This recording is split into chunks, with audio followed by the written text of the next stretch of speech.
Hello, and welcome to Trek Tuesday on Crad COVID Readings, doing my bit to make the pandemic palatable by reading my writings, specifically my Star Trek Starfleet Corps of Engineers stories. Welcome to part 3 of Cold Fusion, the SCE Deep Space Nine crossover, in which the SCE team on the USS Da Vinci helps Lieutenant Nog of Deep Space Nine salvage a fusion core from Empok Nor. And of course, things go horribly, horribly wrong, which is where we'll be picking up in part 3. Before we continue, I just want to say thank you very much for your continued support of this reading series, which has been going on for almost a year now. And to please consider supporting my Patreon, patreon.com/crad. There's excerpts from my work in progress, there's vignettes featuring my original characters, there's movie reviews, there's TV reviews, there's first looks at my first drafts, and there's cat pictures. The cat pictures alone are worth the price of admission, and that price is only $2 a month if you want the cat pictures. So, anyway, without further ado, here is part 3 of Cold Fusion. Chapter 7. Captain David Gold stared at the view screen, which presently showed him Empok Nor drifting in space. The station itself gave no clue as to its sinister new purpose. "You sure about this, Duffy?" "Completely? No. To be honest, we need about a year, a full research team, and a starbase facility to dope most of this stuff out, but they've definitely put some upgraded thrusters onto the lower pylons and some very nasty weapon systems into the upper pylons. We're talking phasers at what I'd have to call level 30 or so." "Damn," Gold muttered. "That was enough to split a planet in half." Stevens added, "It also looks like they've got some kind of plasma-based directed energy weapons. I've never seen anything like them, and I couldn't begin to figure out how powerful they are." "Sir, if I may?" That was Nog's voice. "Go ahead, Lieutenant." "I just examined the fusion core itself. The Andrasi have also made modifications to it. Only one of the reactor chambers is actually running the station. The rest of it is powering a massive propulsion system that's been integrated with the core itself. If I'm reading this right, it might well be capable of speeds up to Warp 6. "Captain," Soloman put in, "I have communed with the station computer. It confirms what Mr. Stevens, Lieutenant Commander Duffy, and Lieutenant Nog have said. In addition, there are preparations underway, albeit incomplete, for the installation of quantum torpedo bays in the docking ring. Based on these specifications, the torpedoes would have a yield approximately 1,000 times that of the torpedoes on a Defiant-class ship." David Gold tried to figure out a way that this all could be translated into good news, but couldn't. A weapons platform the size and shape of Deep Space Nine, capable of speeds up to Warp 6, with enough weaponry to lay waste to a solar system in about half an hour, all in the hands of Byron. "Gavolt," he muttered. "All right, people, listen up. I want a full analysis of what the Andrasi have done to the station." "Sir, what about extracting the core?" Nog asked. Gold's instinct was to tell the young Ferengi that they had bigger problems, but of course they didn't. True, the Andrasi were bad news. It would be decades before Maeglin fully recovered from what Byron and his crew did to the place. But Deep Space Nine was counting on that fusion core. They needed it, not just for the people on the station, but for the billions of lives in the Bajoran sector that DS9 was responsible for. "We can do both, sir," Duffy said before Gold could say anything. "Soloman can handle the analysis. Stevens and the Lieutenant both know these systems well enough that they should be able to handle the computer even without his help." "Good," Gold said. Then, from Ops, Lieutenant Ina interrupted. "Sir, long-range scans are picking up a vessel on a direct approach to Empok Nor, traveling at warp 7.3. "Identify." Gold gripped the arms of his command chair. If the queasy feeling in his gizzard was any indication, it would be the Andrasi. To his chagrin, his queasy gizzard had proven to be depressingly reliable over the years. "Configuration and power output matches that of the Andrasi," the Bajoran ops officer said. "Sensors say it's a 90% match with the ship we encountered at Maeglin." Gold muttered several curses in Yiddish. "Yellow alert." "Transporter room to bridge?" "Go ahead, Feliciano." "Sir, I've lost the lock on the away team." "Da Vinci to Duffy," Gold said immediately. When no response was forthcoming, he turned to McAllen at Tactical, who was operating his console and shaking his head. "I've lost the away team signals, all of them, even Lieutenant Nog. Something's jamming them." Gold muttered several more curses. "Engineering, Barnack, punch a hole through that damn interference, pronto!" Jill Barnack, the Atrian chief engineer of the Da Vinci, said, "On it, sir." "Andrasi ship coming out of warp and on an intercept course with us," Ina said. McAllen added, "They're running weapons hot." Raise shields, arm weapons, but don't lock on yet. Let's give them a chance to play nice. Gold could feel McAllen's dubious look without bothering to turn around and see it. The tactical officer said, "Sir, do you really think they're going to?" "No," Gold said with a grim smile. "But I like to live the life of a cockeyed optimist. Put them on screen." The view screen's image changed from Empok Nor to that of a familiar-looking ship. The hull was brown, just like Andrassi's skin and the jumpsuits that they seemed to favor. Gold's first impression of the Andrassi had been that they had no aesthetic sense whatsoever, and their vessel design bore that out. The ship, which had no name as far as anyone knew, was basically a big box. Abramowitz's cultural profile on them, limited though it was, indicated that the Andrassi had a preference for the practical that bordered on the utilitarian. That, their overriding interest in technology, and their rectangular ship construction had led some to make comparisons to the Borg, but the Andrassi had a definite hierarchical structure, and they were most definitely individuals. "Hailing frequencies." McAllen manipulated the control. "Open, sir." Gold sat up straight in his command chair. He had a tendency to slouch, but he always made sure to sit up whenever he was sending a visual communication. "This is Captain Gold of the Federation starship USS Da Vinci. Identify yourself." They're responding, sir, but audio only." "Just like last time," Gold said with a nod. The Andrassi never communicated visually. Abramowitz's theory was that they didn't want anyone to see any aspect of their technology, even if it was just in the background. "On speaker." "This is Overseer Byron. You are once again interfering in a legitimate Andrassi operation, Captain Gold. You will utilize your transporter to beam your away team off the station and warp out of the area immediately, or we will be forced to take hostile action." "So it is you, Byron. Don't insult my intelligence. You know damn well that I can't remove the away team because you're jamming their comm badges. In any case, this is unclaimed space. You have no jurisdiction over our actions, and no justification for taking any kind of action against us." "Perhaps not, Captain Gold, but you have no jurisdiction over ours either." Smiling, Gold said, "Actually, we've been deputized by the planetary government on Meglin. We have standing orders to place you under arrest and remand you to the Meglin Law Enforcement Bureau." That was a complete fabrication, of course, but Byron didn't know that. "We therefore request that you lower shields and prepare to be boarded." "Now it is you who insult my intelligence, Captain. Do you really expect me to accede to that request?" Gold gave a half smile. "Not really, no, but I thought it was worth a shot. Now the question is..." "They're firing," McAllen interrupted. "So much for cockeyed optimism," Gold muttered. "Red alert, Wong. Red alert. Wong evasive." "Yes, sir," the con officer said. McAllen said, "It's a torpedo. If it's anything like the last time, our shields should hold." Ina shook her head. "It's not a perfect match for that one, Mac," she said. "Lock phasers and fire," Gold said. "Firing." As McAllen spoke, Gold saw the image on the view screen of the amber beams from the Da Vinci's phaser bank strike the Andrassi vessel. "Torpedo impact in 10 seconds. Their shields are down to 80%. Torpedo impact in 3, 2, 1. The torpedo struck with what felt to Gold's experienced self as a light blow. "Damage?" "No damage at all," McAllen said, sounding rather surprised. "Maybe they..." "Oh, hell. Captain, shields are completely gone." Gold was grateful that he had such an impressive lexicon of curses. "They're firing again," Ina reported. "Phasers this time."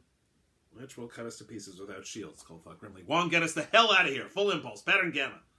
"Pattern Gamma, aye."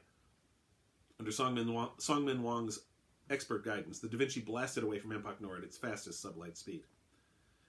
Away from Empok Nor, and to Gold's annoyance, away from Duffy and his team. But without shields, they were sitting ducks.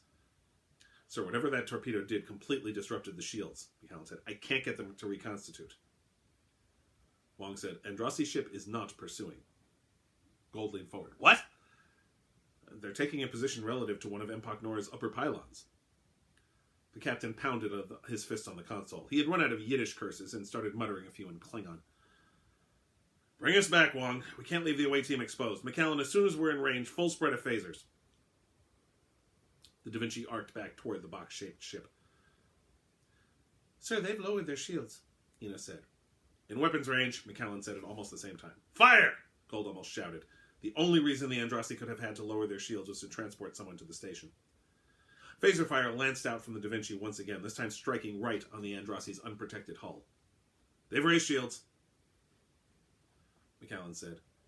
"Barnack to bridge. Captain, I can't get the shields back up, and whatever's jamming communications is increased in intensity." Ina said, "They're firing phasers." "Evasive, Wong," Gold said. "Pattern Epsilon." McCallum added, they've also raised shields, again, still at 80%. Wong's maneuvers were partly successful. There was an impact, but it was less than Gold had feared, though it more than he had hoped. Damage report! Hull breach on deck 6, Ina said. Gold noticed that the lieutenant put one hand over her left ear. Bajoran beliefs said that the POG, or life force, resided in the left ear.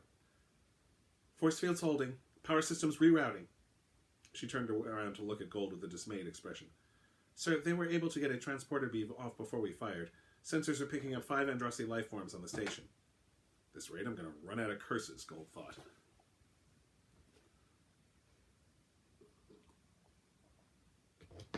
Just by the way, that's one of the cats you'll get pictures of if you support my Patreon. I'm just saying. Anyway, Chapter 8. Duffy heard Ina Mara say, Sir, long-range scans are picking up a vessel on direct approach to Emp... before the signal started to degrade.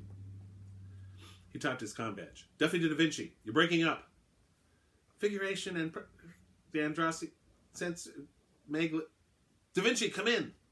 Duffy shouted. Corsi tapped her comm badge. Corsi to Da Vinci, come in. Duffy looked over at Patty, but it was Nog who spoke. There's some kind of jamming field. Those comm badges are useless. Which means we can't be transported even with the pattern enhancers, Patty added with the tinkling noise that indicated that she was annoyed. Corsi hefted her phaser rifle. Ina identified them as Andrasi. I think they came back to see who's been sleeping in their beds. Duffy snorted. Fairy tale references, Commander? That's new. He did notice that Stevens was particularly taken aback by the reference. Commander Duffy, this is serious. We need to keep doing what we're doing. What the captain ordered us to do, he added quickly, hoping that it would cut off Corsi's inevitable objection. Soloman, continue the analysis. I want to know everything the Andrasi have done. It would be best if I did that work in the Central Computer Core, Commander. Duffy winced at Soloman's slip. He'd done so well adjusting generally to living up to his new designation that the Binar's occasional lapse into thinking of himself as part of a two-person team was fairly jarring. We shouldn't split up, Corsi said sharply. Actually, we'll have to, Nog said. If we're going to extract the core, I'll need to get deeper into the system in order to see what exactly the Andrasi have done to the core. I strongly recommend against it, Commander, Corsi said to Duffy. The Andrasi might be boarding the station at any minute. We have to be ready for anything, and splitting us up will make us considerably more vulnerable. Before Duffy could make a decision, he saw a bizarre transporter effect in the midst of the platform. It was one he'd seen before on Meglin. It was faster and quieter than Starfleet's transporters. 5 Andrasi appeared in the midst of the catwalk. Like all Andrasi, they had brown or sepia-toned skin, with long hair of either blonde, gold, or brown, and wearing beige jumpsuits. The men also all had thick beards. They were probably the most nondescript aliens Kieran Duffy had ever seen in his career. 2 of them wore 3 nose rings, 2 wore none, and 1 wore 4. Duffy recognized the last of those who stood in the center, Sub-Overseer Howie, Byron's second-in-command. Corsi and her people moved as one. Each of them stood between the Andrasi and a member of the SCE team, with Friesner standing beside Nog. Corsi herself stood by Stevens, which surprised Duffy. He had expected the chief to go to the second officer's side. Not that he cared one way or the other, but it was the kind of protocol thing that Corsi usually followed pretty religiously. Duffy shot Corsi a look, and she gave a quick nod back. They wouldn't fire unless Duffy himself gave the order. They did, however, all point their weapons. Okay, he thought, let's see if we can get through this without trying to kill each other. Duffy did not like the idea of a firefight breaking out on this ever more crowded catwalk, but it was looking inevitable. Lieutenant Commander Duffy, Howie said upon sighting him, this is the second time you've interfered in a legitimate Andrasi operation. Duffy noticed that the Andrasi appeared to be unarmed, but with their dimensional shifting technology, those appearances were quite deceiving. That's your interpretation, Howie, he said, trying to maintain an amiable tone. We were the ones who were asked by the Meglin authorities, and we have as much claim to Empok Nor as you do. Perhaps, but we have a mission to fulfill. Duffy smiled grimly. So do we. In fact, thousands of lives are counting on us to get this fusion core to one of our space stations. In fact, Nog said to Duffy's surprise, that's all we need. Can't we negotiate this? Most of your systems are tied into other parts of the station. Surely you can supply your own power source. We can extract the fusion core, and you're welcome to the rest of it. Duffy glowered at the little Ferengi. Damn it, kid, we don't work like that. But he didn't say that out loud. The last thing he could afford to do was show weakness of command in front of Howie. Of course, Nog had never dealt with the Andrasi, so he perhaps didn't know what precisely they were dealing with. But even a Ferengi should know that there was no possible way that a weapons platform of this magnitude could be used for any good purpose. Howie shrugged. Why do these lives you wish to save concern us? Duffy blinked. I beg your pardon? We are performing a mission for the elite. You wish to hamper that mission in order to preserve the lives of irrelevant aliens. I'm afraid that this negotiation would serve no purpose. We have nothing to gain by allowing you to take the fusion core. He turned to his people. Kill them. Damn it, damn it, damn it, Duffy thought as he ducked to his knees behind Drew. One of the Andrasi, wearing no nose rings, pressed a button on her wrist, and a force field that looked just like the flowing brown mesh that had surrounded the fusion core, and was indeed the signature of much Andrasi tech, formed around the quintet of Andrasi. Duffy noted that, just like that one, it did not appear to come from any particular source.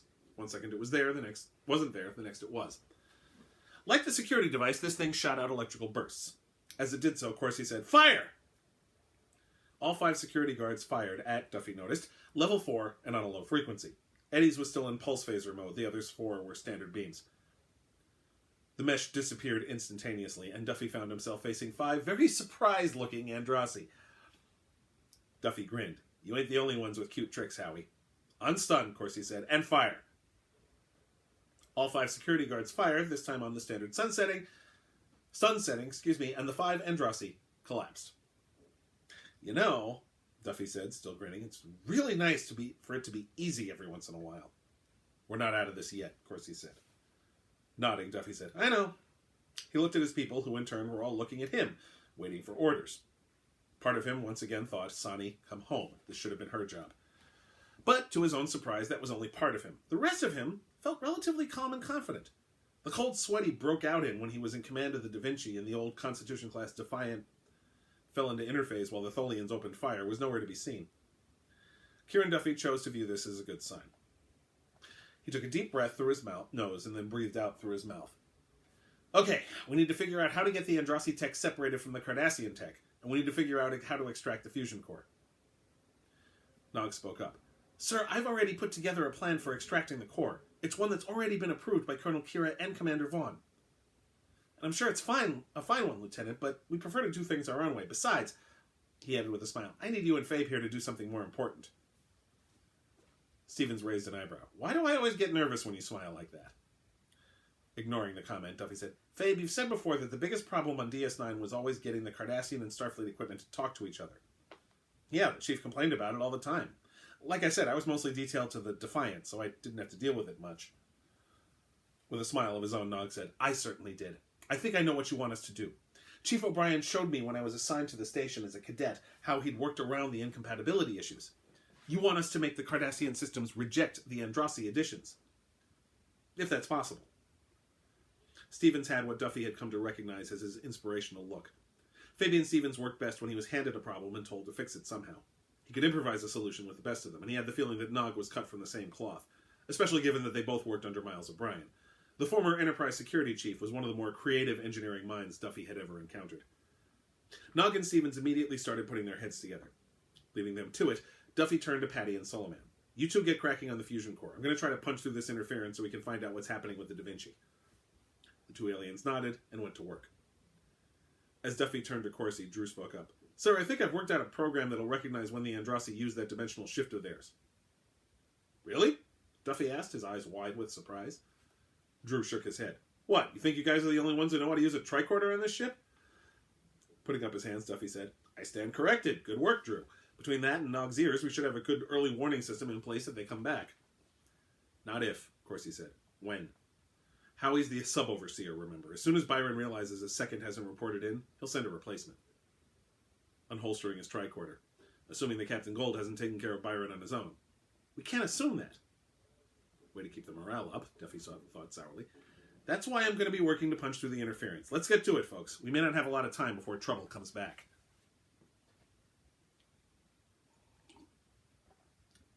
Chapter 9. Just once, David Gold thought, I'd like to go on a mission where my ship doesn't have the crap kicked out of it. Damage reports were coming in at a constant clip. Much shorter and less impressive damage reports on the Andrasi ship were also coming in, but it was a losing battle for as long as they didn't have shields. They couldn't even get out a distress signal as long as Byron kept that interference up. Unfortunately, the ship's engineers were too busy keeping the ship from coming apart at the seams to focus properly on finding a way to cut through it to contact the away team. Sensors were still detecting 5 Andrasi, 7 humans, 1 Nasat, 1 Binar, and 1 Ferengi on the station, all in the same general vicinity. but they couldn't determine anything more specific than that. All Gold knew for sure was that his team was alive, for the moment. Falwell to bridge.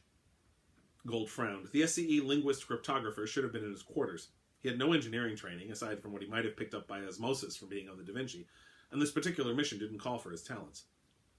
But Gold also knew that he wouldn't have contacted the bridge without a damn good reason. Go ahead. Sir, what about the runabout? What about it? We have its prefix codes, and I'm willing to bet that it has shields and weapons and other things like that. Gold blinked. Then he blinked again. Then he turned to McAllen, whose look of annoyance combined with embarrassment more or less matched how Gold felt right now. He's right, sir, McAllen said. We can remote control the Rio Grande from here. You want an engraved invitation, man? Do it! The Da Vinci took another hit. Structural integrity field down to 60%, Ina said. Another hit, and we're going to start coming to pieces. Computer, prepare escape pods. McAllen, return fire and get that runabout over here.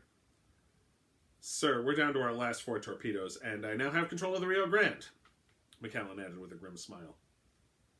Ina whirled around to face Gold. Sir, Andrassi's starboard shields are down. Gold leaned forward in his command chair. McAllen, target the starboard shields with those last 4 torpedoes, but don't touch that fire control until I say so. Set the Rio Grande's course to 189 Mark II and have its phasers do a strafing run on the Andrassi's port side. Yes, sir, McAllen said. Gold could hear the unasked question as to what the hell the captain was thinking implied in those 2 words, but the lieutenant was a good enough officer to keep that question unasked. As soon as the Rio Grande started firing, the Andrassi ship changed its position in order to keep its vulnerable side away from the runabout, and also put it in an optimum position to return fire, which was exactly what Gold was hoping for. Fire torpedoes! The torpedoes blasted away from the Da Vinci just as the Rio Grande finished its run. The torpedoes traveled slower than phasers. The Andrassi ship actually had time to try to take an evasive course, but it was too little too late. Multiple hull breaches on the Andrassi ship, Ina said. Their overall power levels are reading at 55%. Follow it up with dessert, McAllen. Fire phasers, Gold said. As the phasers fired, tearing more into the Andrassi hull, Gold added, Bring the Rio Grande about and prepare to extend its shields around us. Sir, Ina said, if we do that, we'll only get 20% effectiveness from the runabout shields. I took basic engineering at the academy too, Ina, even if it was before you were born, and the old man's mind isn't that addled. It's still 20% more than we have now. Ina turned contritely back to her console.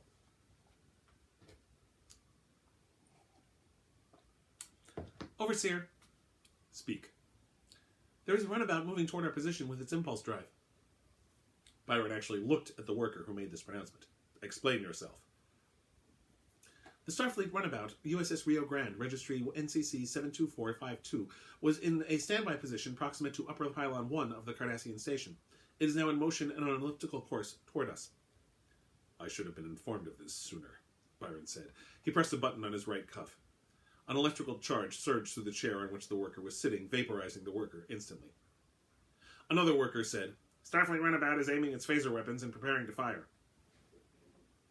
Adjust position to present minimal aspect to the runabout. Prepare another Ladrion burst for the Da Vinci. Overseer, we can't fire the Ladrion bursts, came the voice of Engine Master Claris over the communication system. We have sustained damage to that system from the Starfleet ship phaser fire. Byron thought. He had the use of the remaining Admiral torpedo, but it was only effective against shields. It would have minimal impact on the Da Vinci's hull, even damaged as it was. Several of his ship's other weapon systems had been integrated into the Cardassian station at the request of the client, who had found Byron's original designs for the weapons platforms to be insufficiently powerful. His status board indicated that the runabout was firing on their still shielded port side. Good, he thought. Now we can... No. The board also indicated that 4 quantum torpedoes were being fired by the Da Vinci at their vulnerable starboard side. If we still had the Ladrion burst or other weapons...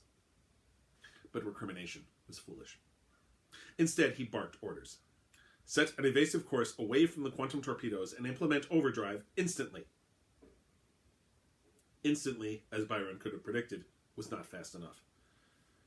Overseer, our hull has been breached 4 times over, Claris said. Our power levels have been reduced to 55% of capacity, and our tactical and defensive systems are offline. Byron cursed. The mission was becoming less and less viable. Open a subspace communication channel to Sub-Overseer Howie. Several seconds passed, and Howie did not reply. Overseer Byron considered his options. Scans showed Howie and the officers he'd brought with him were still alive.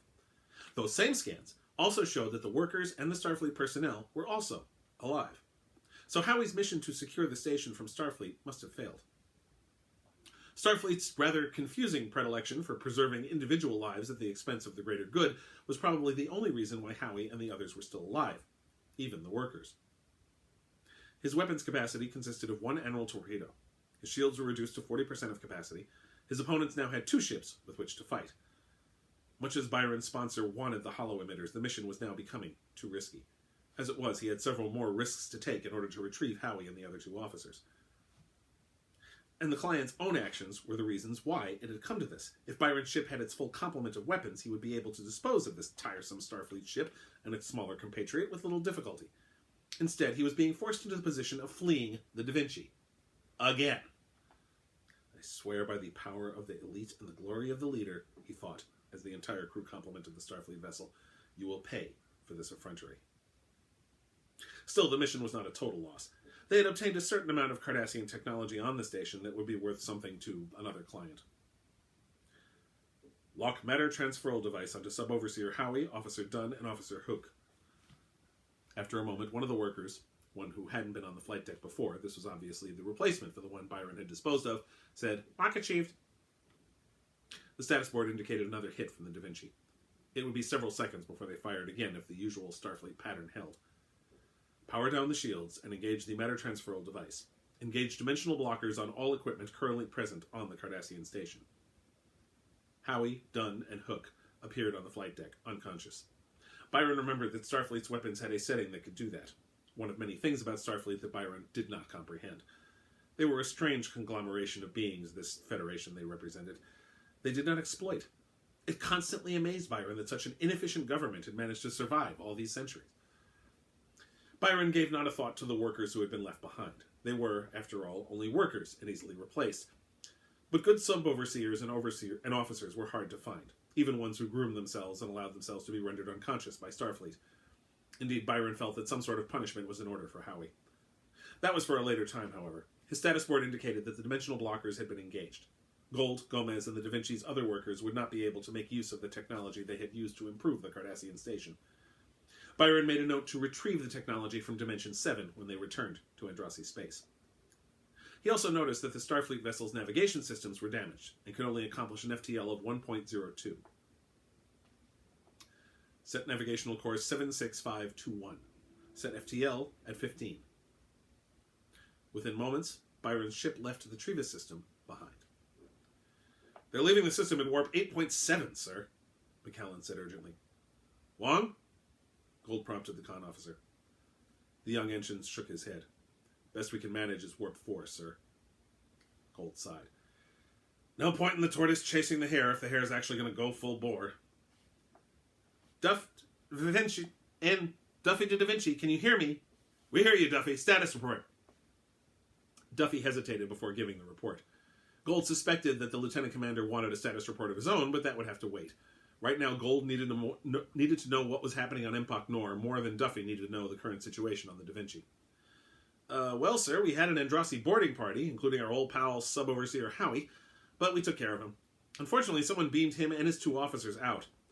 The workers were left behind, though. I guess they're prisoners? I suppose. Gold rubbed his chin. We'll turn them over to a starbase. Maybe remand them to Meglin. How about the starbase? How about the station, rather? That's the weird part. Soloman screamed right as the 3 Andrassi were beaming out. Remember the last time when all their tech just disappeared? Let me guess. Yes, sir, they did it again. It all fell into whatever dimension they hide it in whenever they don't want us to know it's there. As far as we can tell, they left Empok Nor the way they found it. Is Soloman okay? Yeah, he was more surprised than anything. The entire computer network hiccuped when he was in the middle of talking to it. Excuse me, sir, Nog said, but Empok Nor hasn't been left exactly the way the Andrassi found it. There are several components from the original structure that are missing. Byron's people probably salvaged them. Gold said, hate to say it, but they've got as much right to it as we do to the fusion core. Anything else? Yes, sir, Nog hesitated. The structural integrity of the fusion's core has been compromised. I don't think we can safely tow it back to Deep Space Nine. To be concluded next week. I will finish this off. Thank you very much for watching. I hope you enjoyed it. You can find me online at decandido.net. You can read my blog at decandido.wordpress.com. And as I said earlier, if you could support me on Patreon at patreon.com/crad, I'd be grateful. Thank you very much. Please stay safe.